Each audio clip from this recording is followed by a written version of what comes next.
I thought it was really exciting. I was incredibly nervous for some strange reason. I didn't want to come across as a buffoon, but it was a thrill, and it was an amazing audience. So everybody, you could feel everybody wanted to join in and debate. So it was really great. Well, I think Sarah was really passionate, and I think just the scary thing was I think she felt like she was talking for her generation. But you have to get back to the fact that this is about the essential novel. I think George was quite surprising. He's extremely eloquent and passionate about his book. Everybody is. I mean, I knew Ali. I mean, he was going to run all over us all.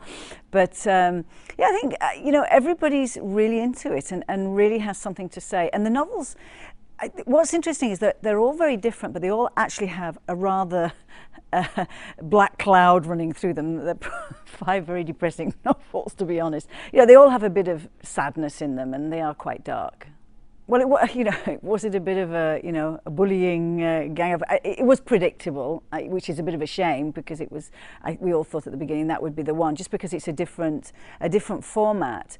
I think it's a passionate argument because it's not just about is it an animated a graphic novel versus the written novel. It's also, which we'll get into tomorrow, is some of the novels aren't particularly well written, I don't think, and to be honest, it's not that it was graphic. I wanted to see more writing in it and more story, and I actually got lost in that story. Even though it's a graphic novel, I don't think it was brilliantly told. It was very sad, very poignant.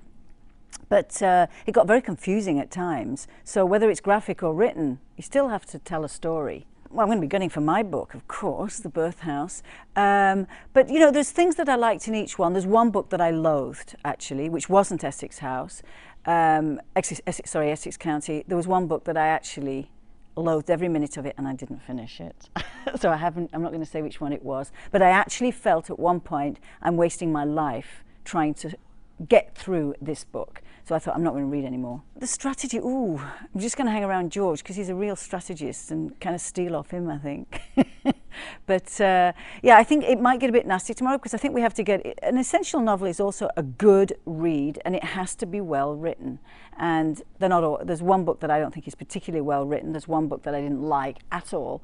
And one book that I liked, but I still think The Birth House is the best book. I think The Birth House is going to be a very tough sell because people, especially a bunch of guys, they really think it's about birthing, but it's not. It's about the change at 100 years ago, literally 100 years ago, and the way the world changed and the way it's changing again today. It's like the next stage, and it's all changing for the same reasons. It's just, we're going from a very rural society to a very modern society, and maybe we have to learn lessons. I think that's the key to The Birth House. What can we learn from the mistakes made 100 years ago? As long as this isn't a cat fight. As long as we make people understand how fabulous it is to read a book, whether you're reading it through one of these new things or you're reading it in the bath and you're turning the pages. I love reading and I love a good novel, but I hate a bad novel.